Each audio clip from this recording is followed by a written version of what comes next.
Ndirikuona dambudziko ramanyanyofambira ndere marriage yenyu kuti imire zvakanaka uye kuti muite mwana.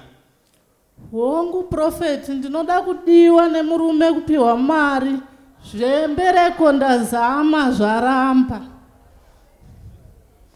But hapana here nguva yamunombotiwo imimi munombosuspecta kunge makazvitakura ma-first days disappear. Ndinomboita kunge munhu akazvitakura 3 to 7 days. Zvinobva zvangopera zvakadaro. Handinzwisisi kuti kuzvitakura here kana kuti. But zvatova nemakore. Zvatova nemakore. Now murume wenyu mataura nyaya mari kuti muda kuti mupiwe mari nokuti murume wenyu ane mari. Hongu Prophet. Asi haakupei kana cent. Handipei kana cent. Anonditengera grocery, anondijusira phone, mari yake inogara mumotokari.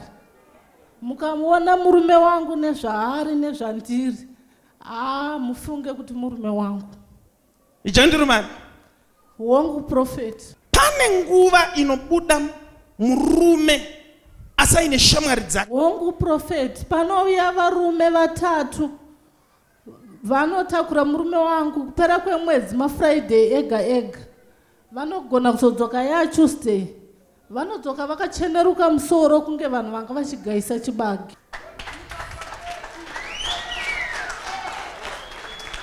But makambonotisa here kuti murume wenyu ane zvimwe zvinhu zvinoitika paari? Pana zvinondishamisa Prophet. Ndinopepuka pakati peusiku ndinoona murume wangu akagara pamubhedha akapfunya chisero akanditarisa. Ndikamubvunza, anotaura kuti hapana chandiri kuziva. Ndanga ndakakotsira. Anoridza tsamwa. Achitaura kunge munhu ari kuhope. Hongu ndikamubvunza anoti hapana chandiri kuziva. Asi makashinga kaini? Kusvikira rini muchiflashira munhu kudai?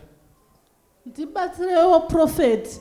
Murume wangu 12 o'clock dzega dzega anopinda mutoilet oita tsvina, haaflashe, anosiya yakadaro. 12 dzenguva? 12 o'clock dzeusiku.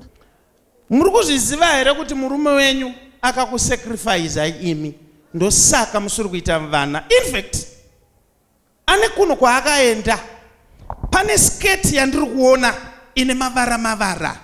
Mazuva ndakatanga kurara naye, akatora sketi yangu achiti ari kuenda naye kumasowe neshoti rake. Aiti zviri kudirwa ikoko? Pandakazomubvunza akati madzibaba vaya handisi kuvaona. Uye akangorovawo sketiyo. Now what I'm seeing now, ndiri kuoneswa inene paakatora sketi iyoyo ndo paakaenda kunokugadzirai.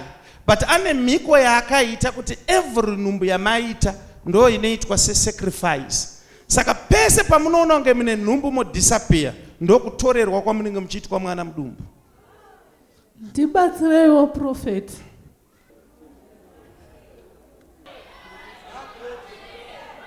Hanzi nevamwe abrokeswe. Muda kuita sei mimi?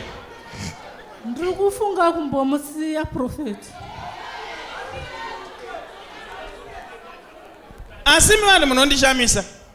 The Bible says God hates divorce. There is no way under the sun a pastor can endorse a divorce. Ina handimbofa ndakati varambana. Ini ndechitobatanidza chete. Pamunotadza kuita vana, anoshowa chii iye? Kuti anonokerwa here kana kuti chii?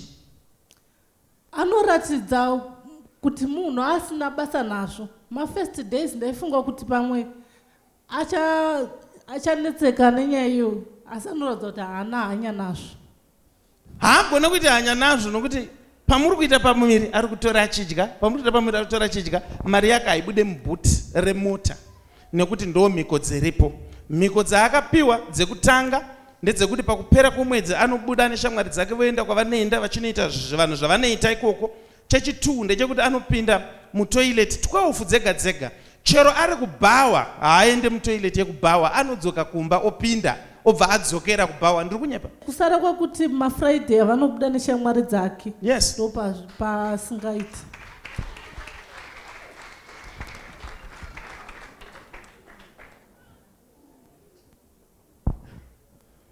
chidai so ndoda kuti muchibva panapa handizivi kuti muchatsvaga clinic ipi but pana angaitiwo mari here andipirowa maya ndikuda kana $20 zvayo vapei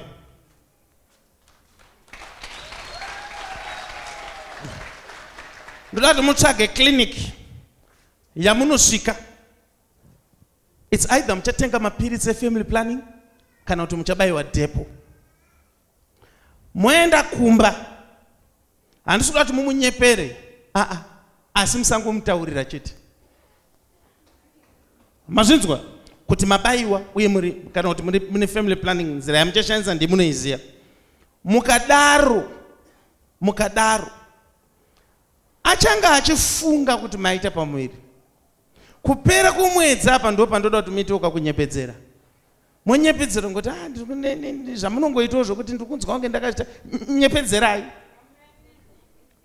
mukangodaro chete mukasaita nhumbu imimi muchaona zvinoitika pamurume wenyu muchauya naye pano ndo pazvichazoperera